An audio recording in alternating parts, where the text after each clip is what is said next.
Hola, muchas gracias por acompañarnos en un club de lectura más. Muy amables a los que se suscriben, a los que dejan sus comentarios, a los que escriben. Muchas gracias. Nos animan a seguir adelante, a seguir publicando más clubes de lectura. Gracias por siempre apoyarnos. Estamos en el club de lectura, la segunda parte de la NIA 200, la primera de las normas, una norma tremendamente importante porque provee las generalidades, los requisitos principales, el objetivo de una auditoría, eh, también el vocabulario que se va a utilizar en las restantes 36 normas. Leímos la primera parte, vimos la introducción, las generalidades, nos detuvimos en ciertos conceptos como la materialidad y la seguridad razonable, y hoy vamos a ver sus 5 requerimientos. Así que empecemos. La NIA 200 tiene 5 requisitos o 5 requerimientos que enseguida los vamos a ver. Estos requerimientos los he dibujado como la silueta de un auditor. Aquí están los 5 requerimientos de la norma, pero primero veámoslos en la norma y luego nos detenemos en la figura. Los 5 requisitos de la norma o los 5 requerimientos son, primero, y creo que en su orden del más importante al tal vez menos importante, el primer requerimiento tiene que ver con la ética y la independencia. Una auditoría sin ética, una auditoría sin independencia, básicamente está condenada al fracaso. Sobre eso habla el requerimiento número 1. Luego nos habla que es indispensable, así como la independencia y la ética, el ser escéptico. El auditor es escéptico. El auditor hace preguntas incómodas. El auditor va más allá. El auditor se detiene a revisar detalles. El auditor se hace muchas preguntas. Esto tiene que ver con el escepticismo profesional. Luego el juicio profesional, la combinación del conocimiento y la experiencia para tomar decisiones. La relación que existe entre la evidencia y el riesgo de auditoría, que vamos a verlo a continuación. Y unas generalidades de cómo llevar a cabo o cuáles son los requisitos para llevar a cabo una auditoría conforme a las NIAs. Así que sin más preámbulo, empecemos a leer. Llega aquí el primer requerimiento. Así que estos 5 requerimientos los he dividido en dos. Los primeros requerimientos, 14, 15 y 16, párrafos 14, 15 y 16, los he dividido de esta manera y es mi percepción. Estos 3 tienen que ver con el auditor y los otros 2 tienen que ver con la auditoría. Y los he llamado los requisitos del auditor de conformidad con las NIAs.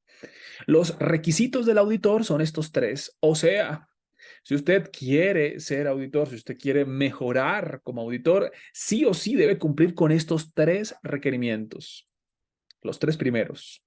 Y los segundos 2 requerimientos de la NIA 200 tienen que ver con cómo conducir una auditoría bajo NIAs, cómo entender una auditoría bajo NIAs. Bien, entonces detengámonos en el primer requerimiento y vamos a leer. El primer requerimiento al auditor es el siguiente. El auditor cumplirá los requerimientos de ética. Entonces, se le recuerda al auditor que debe cumplir con los 5 mandamientos, los llamo de esa manera. O sea, los 5 requerimientos éticos para todo contador. ¿Y cuáles son los 5 requerimientos éticos? Pues la guía A16, A17, A18 y A19 nos lo recuerda. Vamos a leer una de esas guías para que nos diga cuáles son los 5 mandamientos de todo contador. Primero, integridad. Así que, señor auditor, si usted quiere eh, mejorar, si usted quiere cumplir con las normas éticas, pues debe ser íntegro. Y aquí la integridad se refiere a las relaciones con los clientes, a las relaciones con los colegas. Alejarse de la información falsa, alejarse de la información que pueda presentar algún tipo de característica extraña, no muy común. Así que a eso se refiere la integridad. La objetividad para todo contador es estar del lado de lo correcto, estar del lado de las normas, reflejar lo que sucede, así sea muy fuerte, muy duro, muy difícil, en la realidad económica de las organizaciones. Es un compromiso, ¿ya? Un compromiso social, un compromiso con la comunidad. Competencia y diligencia, lo vi como una imagen, me causó gracia, pero es cierto. Nunca se deja de estudiar contaduría. Nunca se deja de ser y de prepararse para ser contador. Nunca. Nunca llega el momento donde he dicho hasta aquí, ya paro de estudiar, ya paro de leer, ya no quiero saber más. No, siempre la diligencia y la competencia deben acompañar al auditor. Entonces, competencia, estar al tanto, prepararse. De hecho, se dice que con 20 a 40 horas al año se mantiene la competencia. Se espera que el auditor también sea diligente, que sea oportuno, que entregue la información a tiempo, porque la información financiera que no se prepara a tiempo, porque la auditoría que no se hace a tiempo pierde efectividad. Confidencialidad, y esto es algo bien importante, guardar la confidencialidad. Si hay alguien que es confidencial, es el auditor. El auditor no anda ventilando detalles, no anda diciendo, bueno, no se imaginan en el cliente donde estoy, qué tremendo desorden, y vengan, les digo, no, nada de eso. No, el auditor no cuenta detalles. Esos detalles solo le importan al auditor y al cliente, a nadie más. Así que no anda ventilando detalles que no le interesan a nadie más, ni diciendo, y en la empresa donde estoy, y mire lo que encontré, y venga, les cuento el fraude que están haciendo, si supieran esta empresa, nada de eso. Bien, y por último, el comportamiento profesional. El comportamiento profesional habla de hablar bien, demostrar orgullo por la profesión, no denigrar, no decir, pero ¿por qué estudié esto? Pero porque no tenía más opciones, porque fue donde me inscribieron mis papás, porque yo no sabía. De ninguna manera, el auditor se siente orgulloso de ser auditor, el contador se siente orgulloso de ser contador a pesar de los retos y las dificultades que se puedan presentar. Entonces, el primer requerimiento le dice al auditor, señor auditor, necesito que cumpla con estos 5 mandamientos antes de arrancar la auditoría, antes de embarcarse en este camino y adicionalmente cumpla con las normas de independencia. Como usted puede notar, aquí no hay independencia. Al contador no se le exige independencia, al auditor sí se le exige independencia. Entonces, el requerimiento es muy claro y dice, sí, señor, cumpla con los 5 mandamientos y además los relativos a la independencia. Ser independiente es mucho más que ser objetivo. El independiente no está del lado ni del proveedor, ni del cliente, ni del accionista. Está del lado de la verdad, de lo correcto. Entonces, el primer requerimiento para que salga bien la auditoría tiene que ver con la ética y la independencia. Con eso asegurado, vamos al segundo paso. El segundo requerimiento para ser auditor, según la MIA 200, es tener escepticismo profesional. Me gusta este requerimiento porque no habla de escepticismo, sino lo eleva a un nivel profesional.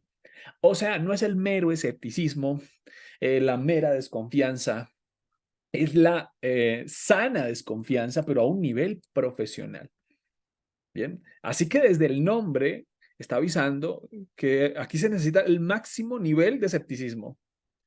No hay ninguna otra profesión que sea tan escéptica como los auditores. Bien, entonces, ¿qué dice el requerimiento número 2 que está en el párrafo 15? Dice, el auditor planificará y ejecutará. Mejor dicho, el escepticismo lo debe acompañar de principio a fin. Esté atento, por favor. Atento a los detalles. Esté muy, muy, muy atento. Entonces, planificará y ejecutará la auditoría con escepticismo profesional. ¿Y qué es escepticismo profesional en la vida práctica? El escepticismo es una actitud, El escepticismo es una forma de ser, es una forma de ver las cosas. El escéptico presta atención a los detalles. Y encontré una investigación bastante interesante de un colega, Hort, y lo llamó Development of Scale to Measure Professional Skepticism. Elaborar una escala para medir el escepticismo profesional. Y me gustó tanto lo que él decía porque al elaborar esa escala mostraba las características de una mente escéptica. Aquí hay 6 características de los escépticos, pero quiero quedarme con 2 características eh, del auditor escéptico. La primera característica que menciona Hort en su investigación es que el escéptico tiene una mentalidad que cuestiona. O sea, el escéptico siempre está cuestionándose, ¿esto estará bien? ¿Y cómo puedo comprobar que eso está bien? ¿O será que está mal? Y entonces cuestiona lo que le entregan, cuestiona lo que está revisando y siempre pensando, eh, piensa mal y reinarás, me decía alguien, siempre pensando en dónde puede haber un error, dónde pudiera existir un error, donde pudiera colarse un error. Entonces, es una mentalidad que vive cuestionando, que vive haciendo preguntas incómodas, como lo mencioné al principio. Y es muy incómodo. ¿Para qué? Para quien recibe ese cuestionamiento, para el preparador. Y lo digo de una manera positiva. Los auditores somos incómodos. Auditor que no sea incómodo, pero es incómodo en el sentido correcto de la palabra, en el sentido bueno de la palabra. Incómodo es porque pregunta lo que nadie pregunta, porque observa lo que nadie observa, pero es que aquí nadie nos ha dicho nada y el auditor sí. Pero es que aquí todo el mundo confía en nosotros a ojos cerrados, pero el auditor no. Entonces el auditor cuestiona. El auditor duda y dice, necesito estar tranquilo de esta auditoría y entonces necesito evidencia. En el principio, él duda, esto estará correcto, esto estará bien. ¿Cómo hago para saber, para estar seguro razonablemente? Entonces, la duda se satisface con evidencia. No quiero que dude que esta facturación está correcta, Daniel. Ok, pues demuéstremelo. Muéstreme los soportes, déjeme ver las entradas, déjeme ver las salidas, déjeme ver los recibos, déjeme ver la evidencia. El auditor duda. Esta es la primera característica que me encanta de este artículo y es va más allá de lo obvio. El que no es auditor, el que no tiene esa mentalidad de escepticismo, se queda con lo evidente, con lo obvio. Y si le presentan una relación y al final hay una suma, el que no tiene escepticismo dice, ok, pues si al final está el total, pues allí debe ser correcto. A esto me refiero. Existe un gran listado de unos números y al final se presenta un total con el rótulo total. 2 puntos y se presenta el monto a que asciende esta suma. Bien, sumatoria. El que no es escéptico dice, pues si dice total y está al final de la relación numérica, pues ese debe ser el total. ¿Qué se puede dudar de eso? El que es escéptico dice, permítame un momento, yo voy a verificar esta suma, pero Daniela y dice, total, no, perdóneme, es que soy escéptico. Y agarra su calculadora o agarra Excel o hace el recálculo y suma nuevamente. De hecho, el que es escéptico va al supermercado, compra, le dan la factura y a la salida del supermercado agarra su celular, agarra su calculadora y dice, ¿esto habrá quedado bien o me habrán cobrado de más? Llega a su casa y revisa los elementos que compró. Esto es un nivel de escepticismo, ¿no? La mayoría dicen, pues si me entregaron la factura, pues me cobraron correcto. Si me cobraron estas cosas, porque deben estar estas cosas. No, el auditor va más allá de lo obvio, va más allá de lo que todo el mundo cree que es evidente. Así que me gusta esta primera característica eh, de este artículo. Las otras tres características tienen que ver también con una mentalidad escéptica. El escéptico trata de entender el entorno. El escéptico decide por sí mismo hasta cuándo aceptar una hipótesis, hasta cuándo estar tranquilo. Y esta es la segunda característica que me gusta de la mente escéptica, que presta atención a los detalles. Dice una frase: Dios está en los detalles, y tiene toda la razón. Y el auditor presta mucha atención a los detalles. El auditor puede ser tan escéptico de decir, pero esta firma no es la firma que yo conozco, sin tener conocimientos en otras ciencias, ¿no? Sino simplemente dice, pero este color de la factura, pero este nombre, pero este número, pero esta empresa, extraño. Esta es la mentalidad escéptica, que presta atención a los detalles donde nadie más lo hace. Bien, entonces se necesita el escepticismo profesional de principio a fin. Y yo tengo una frase para el escepticismo profesional, y es: creemos que todo está correcto hasta que nos demuestre que está correcto. Creemos que todo está correcto hasta que, por favor, la evidencia nos diga que está correcto. Entonces el auditor necesita esa duda en toda la auditoría, pero es una duda profesional, no es dudar de todo y partiendo de la mala fe, ¿no? Todo el mundo va a engañar al auditor, aquí están cometiendo fraude todos, hasta en la última factura, hasta en el último registro, hasta en el último inventario. No se trata de eso, se trata de: creo que está correcto, creo que todo está adecuado, hasta que nos demuestren que están adecuado, hasta que podamos obtener evidencia de que está adecuado. Así que el segundo requerimiento se eleva al nivel de la independencia. El segundo requerimiento es el escepticismo. Así que soy ético con los 5 mandamientos e independiente, y al mismo nivel llega el escepticismo profesional. Auditor que no sea escéptico, básicamente no es auditor.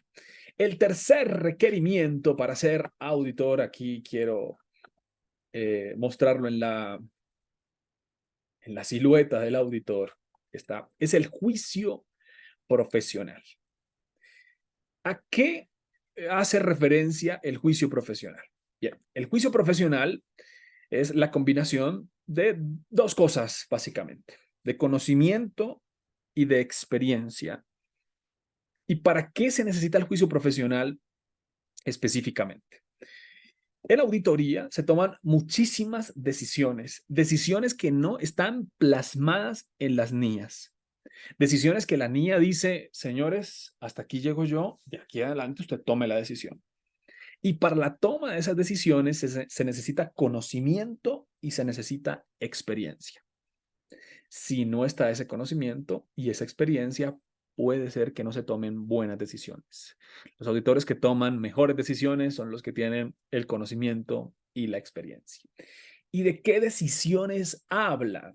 Aquí puedo resumir 4 decisiones que el auditor tiene que tomar a lo largo de la auditoría y que no van a estar detalladas, específicas en las NIAs. La primera y la más importante: necesitamos utilizar el juicio profesional para determinar la materialidad, el valor, el monto. ¿Qué es materialidad? Necesitamos el juicio. Daniel, páseme por favor la fórmula para determinar la materialidad. Y le digo: oye, es que la fórmula para determinar la materialidad es esta. Pero hay una J y una P. Sí, juicio profesional. Yo le puedo pasar una manera, una buena práctica, pero quien termina tomando la decisión final de cuál es el monto de la materialidad es cada auditor, dependiendo de su contexto. No existe una forma exacta para determinar, no existe un cálculo exacto para determinar la materialidad. Es una decisión que debe tomar el auditor.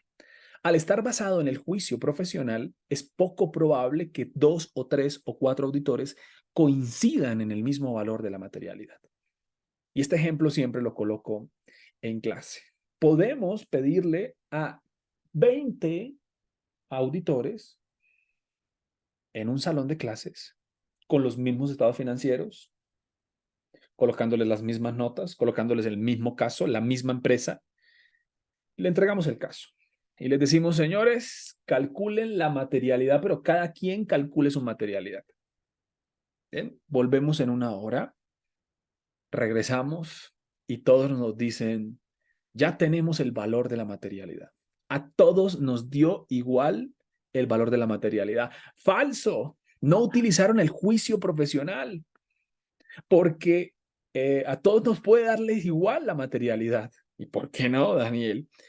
Porque el juicio está basado en el conocimiento y en la experiencia. ¿O acaso todos tienen el mismo conocimiento y la misma experiencia, por eso llegaron al mismo valor? ¿O todos tenemos conocimientos diferentes y experiencias diferentes? Ah, no, todos tenemos conocimiento y experiencia diferente. Entonces, ¿por qué llegamos al mismo valor? Al determinar la materialidad, es perfectamente dable que dos colegas digan, a mí me dio diferente. Perfecto, cada quien utilizó su juicio. Por eso, decir que la fórmula secreta de la materialidad es multiplicar esto por aquello no es tan cierto. Al final, cada quien toma su decisión. Aquí le presento una buena práctica. Aquí le presento lo que se utiliza en la mayoría de firmas, pero usted termina tomando la decisión. Y cuando se le dice termina tomando la decisión, es termina utilizando su juicio profesional, su conocimiento y su experiencia. Bien. Segundo, la norma le va a dejar al juicio profesional los procedimientos de auditoría. Entonces la norma dice, mire, los procedimientos son 3, ¿sí? Pero usted decide qué procedimiento utilizar en cierto contexto específico. Nia, por favor, dígame cómo hago para auditar, pues no sé, las cuentas por cobrar. Dígame cómo hago para auditar los gastos de personal y nómina.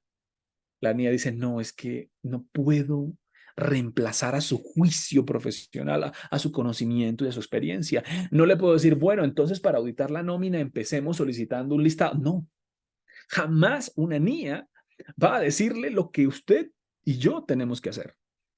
Cada quien decide qué procedimiento hacer y cómo hacerlo. Es que quiero hacer una auditoría de las cuentas por cobrar, Daniel. ¿Qué me dice la NIA? ¿Por dónde arranco? No, desafortunadamente, y esto es decepcionante para muchos, las normas no contienen un listado de maneras para auditar las cuentas. Cada quien decide. La norma dice, aquí le doy unos parámetros generales, pero cuando usted esté allá en el campo de batalla, usted decide, ah, que voy a hacer un recálculo. No, yo voy a hacer una confirmación externa. Yo mejor lo que voy a hacer es una revisión. Cada quien lo decide. También cada quien decide hasta cuánto es suficiente obtener evidencia. Hasta aquí, Daniel, yo creo que está bien obtener evidencia de que las cuentas por pagar están correctas. Hasta aquí.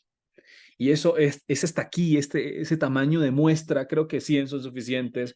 No, yo creo que 200 partidas son suficientes. Yo creo que 30. Esa decisión solo la toma el auditor basada en su juicio profesional. El auditor también considera qué tan riesgoso es el encargo o el cliente y dice, hasta aquí asumimos el riesgo. Estas decisiones solo las toma el auditor. Así que la determinación de la materialidad, cómo y cuándo obtener evidencia, qué opinión dar, eso solo es decisión del juicio profesional del auditor. Daniel, ¿será limpia o con salvedades? La norma provee el marco y usted y yo terminamos tomando decisiones. Por eso es tan importante el juicio profesional. Así que este trinomio, estas 3 características, estos 3 requerimientos son indispensables para los auditores. Los requerimientos éticos y la independencia, incluida la independencia, el escepticismo profesional y el juicio profesional. Ese es el paquete básico. Con eso y otras muchas cosas que se van a solicitar seguro después, estamos ya listos para empezar la auditoría. Bien, entonces, dos consejos finales de la norma, que son los dos últimos requerimientos para la auditoría. Entonces, estos dos finales que están aquí abajo ya no tienen que ver con el auditor, sino con la auditoría. ¿Y cuáles son los dos consejos? Los dos consejos son los siguientes, los dos requerimientos son los siguientes. Requerimiento número 4, vamos a leerlo.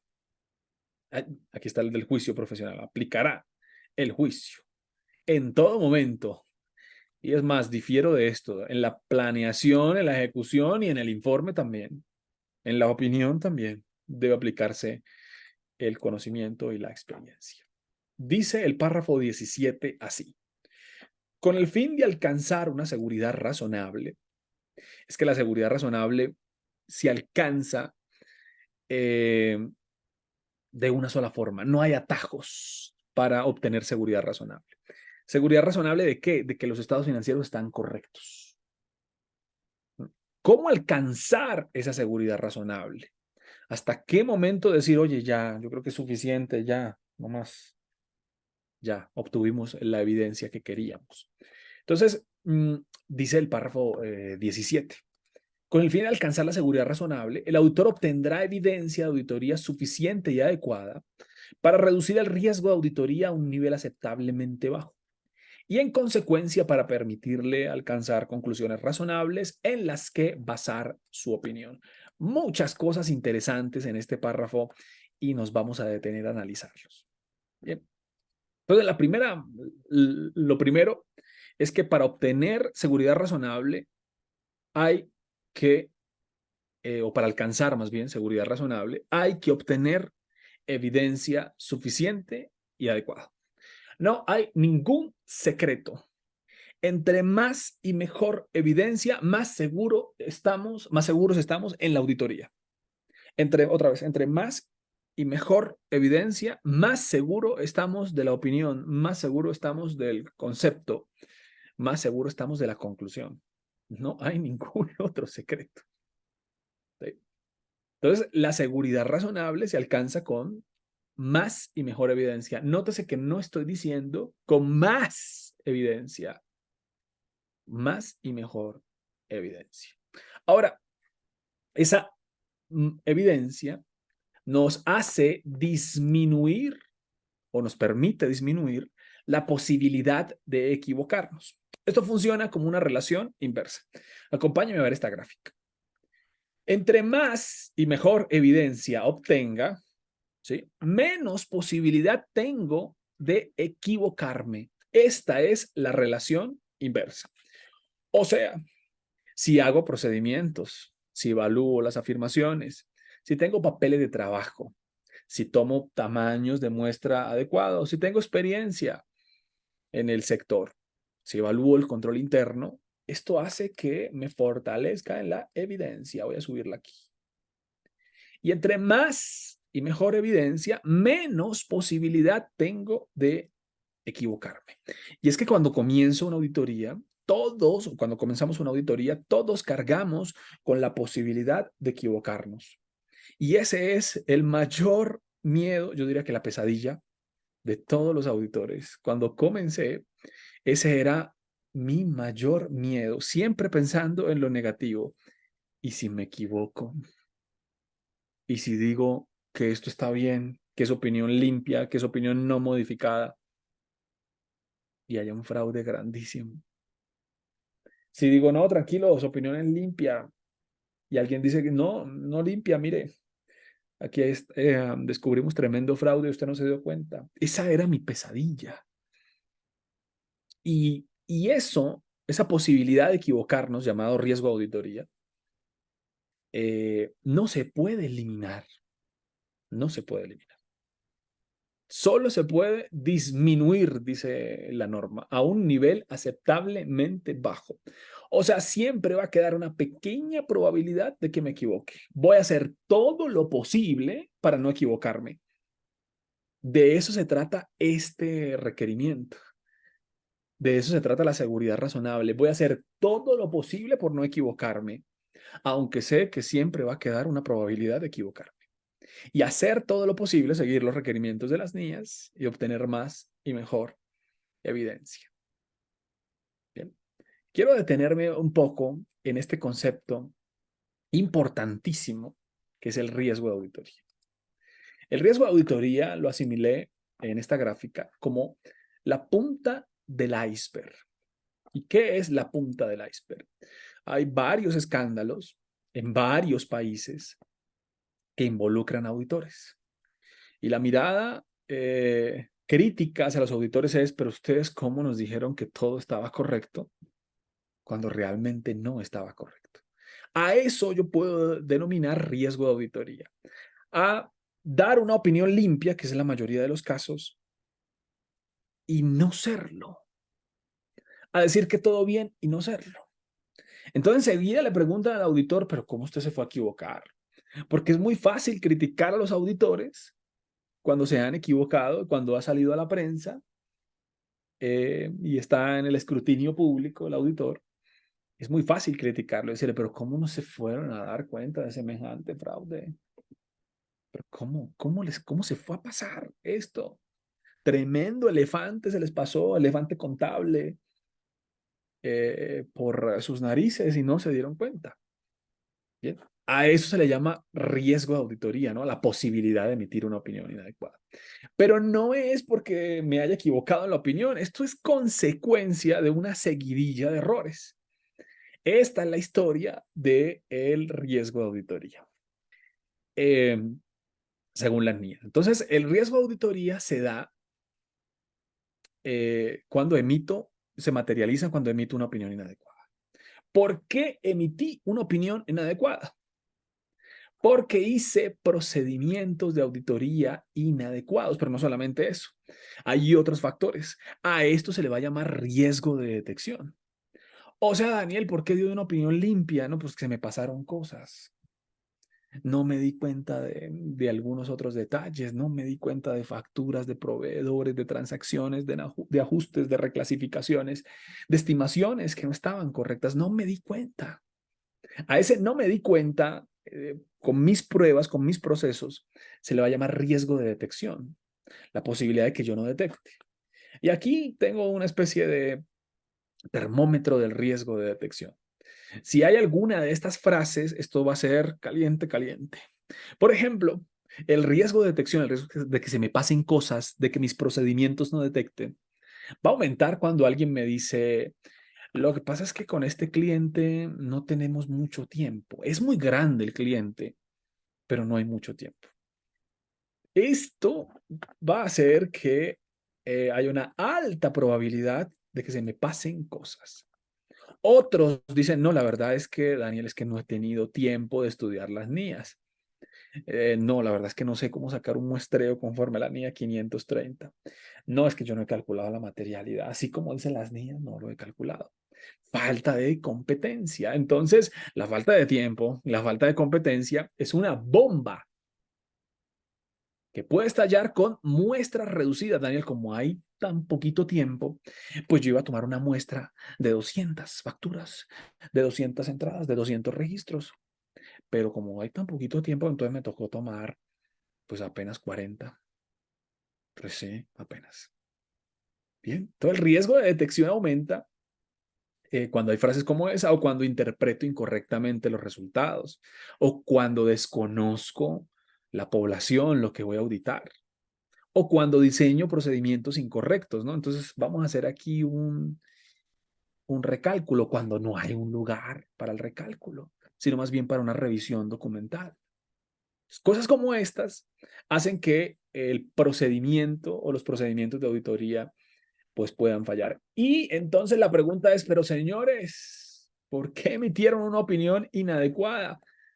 Porque no teníamos tiempo, porque tomamos muestras reducidas, porque no teníamos conocimiento, porque interpretamos incorrectamente los resultados, porque hicimos pruebas inadecuadas donde no había que hacer pruebas. Y por supuesto que pueden haber otros factores, ¿no? Porque me escondieron la información, porque me ocultaron o sencillamente porque no me di cuenta. Pero eh, fallar en las pruebas, fallar en los procedimientos, implica un riesgo grande y una posible materialización de la opinión inadecuada. Pero esto sigue, esta historia de la opinión incorrecta sigue. Y señores, entonces, ¿por qué ustedes no detectaron? Porque los estados financieros estaban incorrectos. Entonces estaban incorrectos y no nos dimos cuenta con las pruebas de que estaban incorrectos y por eso dimos opinión limpia, ¿no? Entonces estamos armando la historia de la opinión inadecuada o del riesgo de auditoría. Oye, ¿y por qué los estados financieros contenían semejantes cosas, semejantes mentiras? Porque los controles internos estaban eh, o eran inadecuados, ineficientes, no servían o sencillamente no había. ¿Y por qué? No, porque es que así es el sector, así es la administración, es informal. Aquí no hay una política, aquí no hay un procedimiento, aquí no hay una segregación de funciones, aquí no hay revisiones, aquí no hay auditoría interna, porque así es el sector o porque así es la administración. Y esta es la crónica de una auditoría incorrecta. Empecemos de atrás hacia adelante. El sector es realmente, y cuando me refiero al sector, me refiero a empresas de cierto sector, por ejemplo, empresas familiares, por ejemplo, empresas que contratan con el gobierno, por ejemplo, empresas que tienen transacciones entre partes relacionadas y otras empresas que pueden tener un alto riesgo. Entonces, el sector, la dirección, toma decisiones incorrectas. Y es que hay direcciones que no tienen supervisión, que no tienen un contrapeso y que deciden hacer cosas inadecuadas. Y entonces, contra eso es complicado, complicado. Contra decisiones incorrectas, inadecuadas, sin un contrapeso de un gobierno corporativo, de una junta directiva, de una auditoría interna, de un comité de auditoría. Qué difícil. Entonces, si el sector es así, si los controles son inadecuados, lo más probable es que los estados financieros sean incorrectos. Y si yo no hago los procedimientos que corresponden y tomo muestras grandes, voy a emitir una opinión inadecuada. Lo importante es ser conscientes de esto, de la historia y de la punta del iceberg. ¿Se puede dar una opinión inadecuada? Sí. Es el principal miedo y varias personas me han dicho, yo no voy a ser nunca auditor porque me da miedo asumir esa responsabilidad de opinar y de decirle a todo el mundo los estados financieros son correctos cuando no son, cuando no lo sean.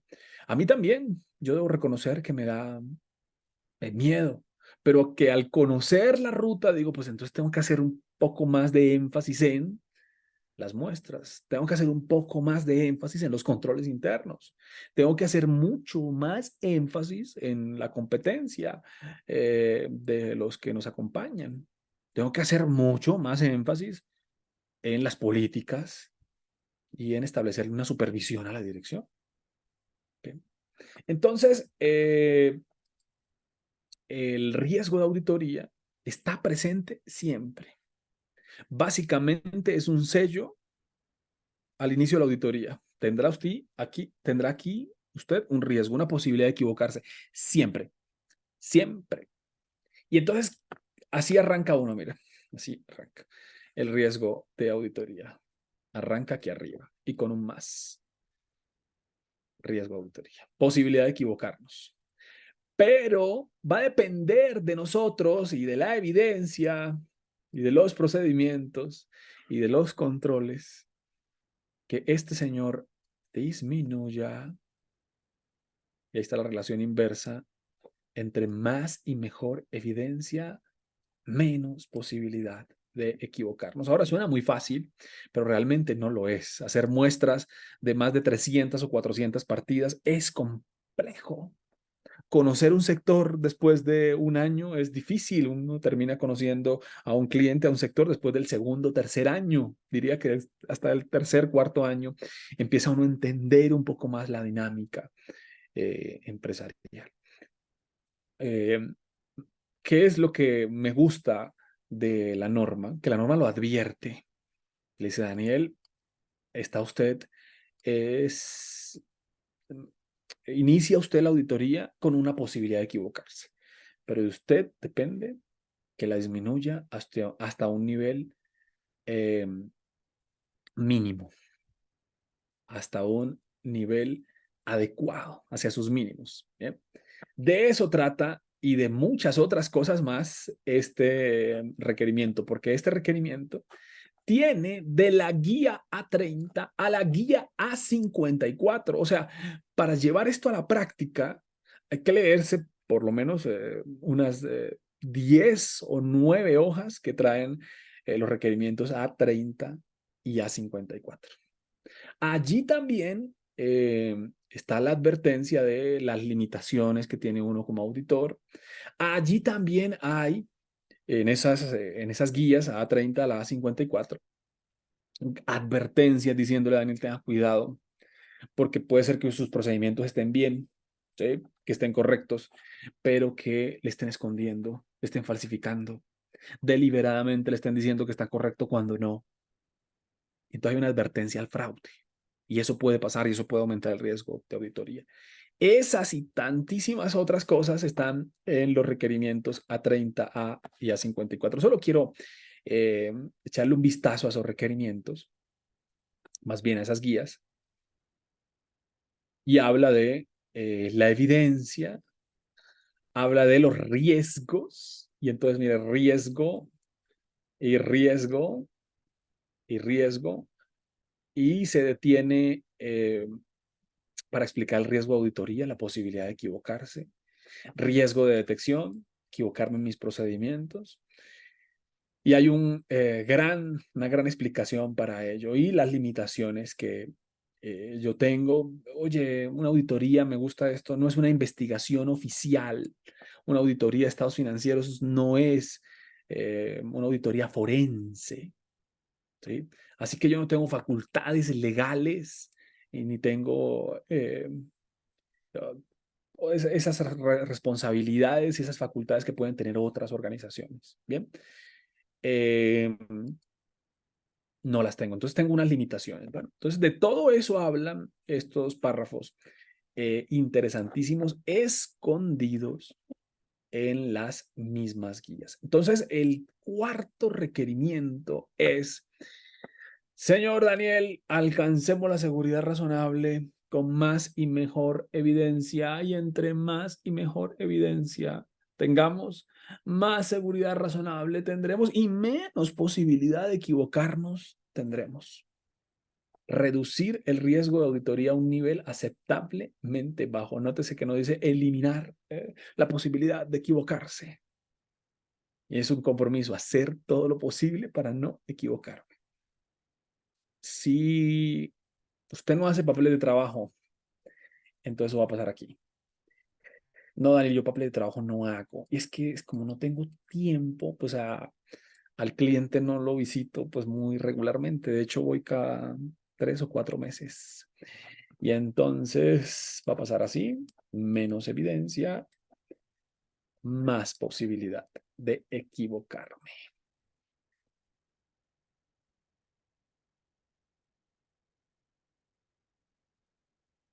Compleja esta situación en algunos casos, donde no hago papeles de trabajo, no hago muestreo, tomo pocas muestras. Yo me confío en lo que pues ellos saben cómo hacer las cosas correctas, la administración y el contador. Claro, saben cómo hacer las cosas correctas. Perdóneme, pero no, soy escéptico. Listo. Viene el último requerimiento de la niña 200. El último requerimiento son un conjunto de requerimientos, son 5 requerimientos. Bien, voy a intentar resumirlos en una gráfica que voy a mostrar al final del último párrafo de la. Dice, ¿cuál? Y esto me suena, y lo he dicho de esa manera, a una abuela diciéndole a su nieto, bueno, pues quiero que las cosas le vayan bien, quiero que le salgan bien las cosas. porque lo quiero, porque lo estimo, así que haga esto. Y básicamente son unos consejos para que las cosas salgan bien, para evitar dolores de cabeza. El primero es, bueno, cumpla con todas las niñas aplicables, dice la abuela que me estoy imaginando hablándome en este último requerimiento. O sea, no es que cumpla todas, sino que cumpla todas las aplicables. Esta palabra le cambia el sentido a este párrafo. ¿Qué quiere decir? Que no todas las niñas son aplicables. Que debemos conocer todas, sí. Que todas las vamos a aplicar en los clientes, no. De hecho, puedo decir que en la mayoría de clientes se aplican 10 niñas. 10. 5, 8, pero las 37 niñas, siempre en todos los clientes la respuesta es no. Eh, Casi que nunca. Voy a decirle 3 niñas que siempre serán aplicables, siempre. Y lo he denominado el top 3 de las niñas. Top 3. Estas niñas siempre van a cumplirse, siempre son aplicables. Lo que quiere decir esto es que no todas, porque son 37. Listo. La primera niña que siempre es aplicable en cualquier cliente es la niña 315.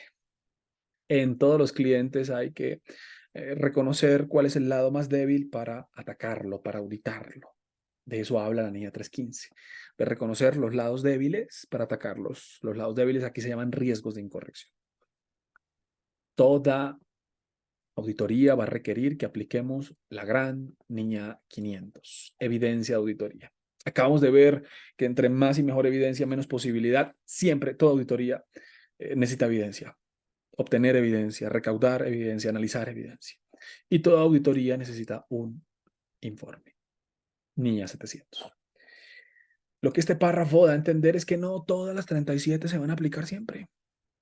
Entonces, por favor, cumpla con las que sean aplicables. Listo. Una auditoría es aplicable cuando la niña está en vigor, está en vigencia y concurre las circunstancias a las que se refieren las niñas. Ejemplo, una niña de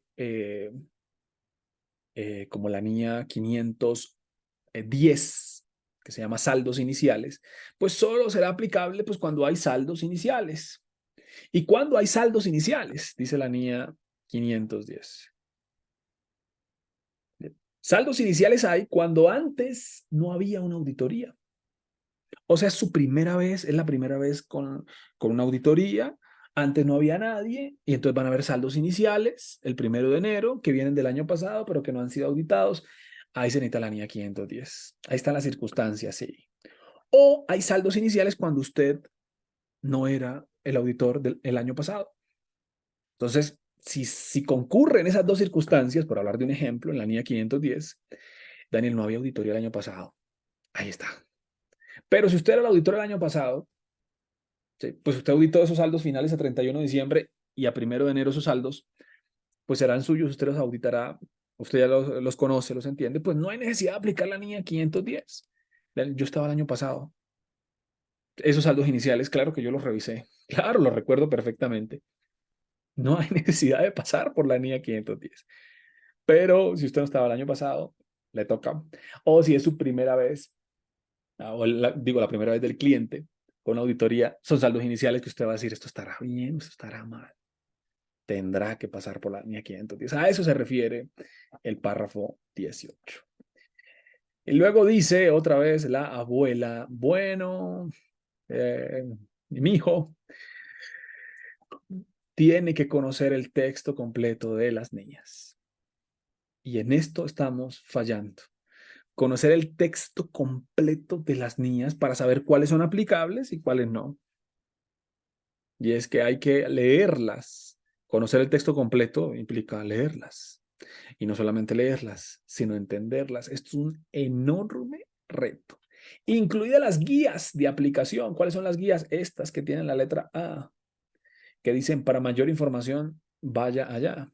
Y otras anotaciones incluidas como anexos. Varias normas tienen anexos. Con el fin de comprender sus objetivos y aplicar los requerimientos. O sea, necesitamos conocer el texto de las normas para saber cuáles son aplicables y cuáles no. Así que, mi hijo, por favor, dice la abuela, trate de conocer el texto completo de las niñas. Bueno, listo. Sigue diciendo en el párrafo número 20. Ah, pero por favor no vaya a hacer esto, ¿no?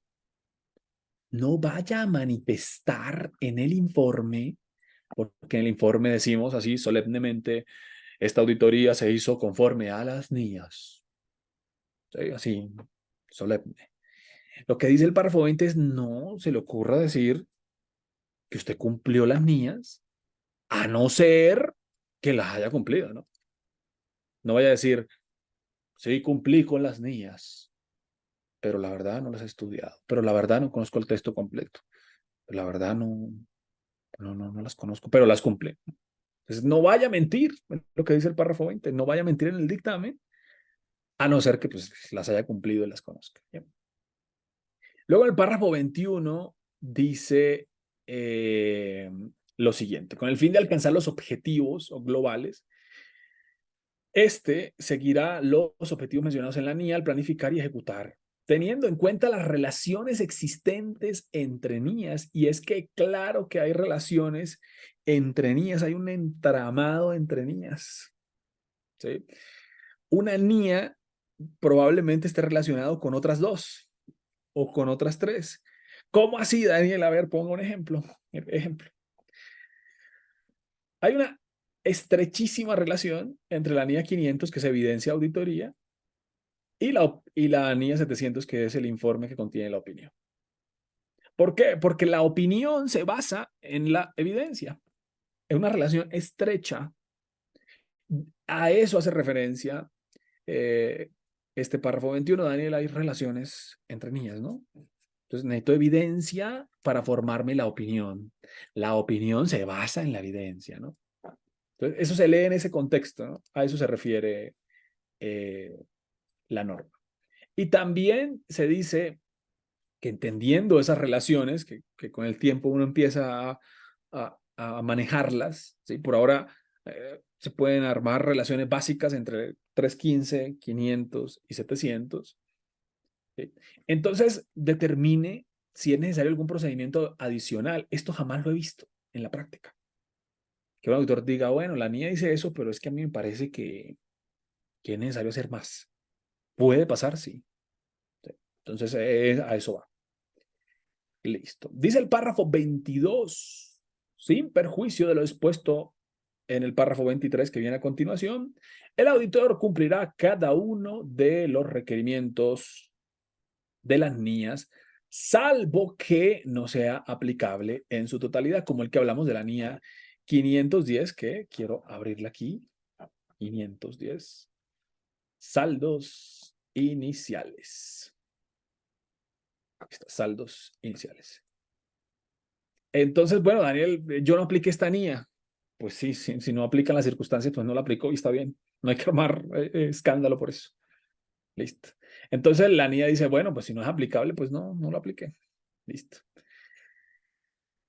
Así que no hay que aplicar todas.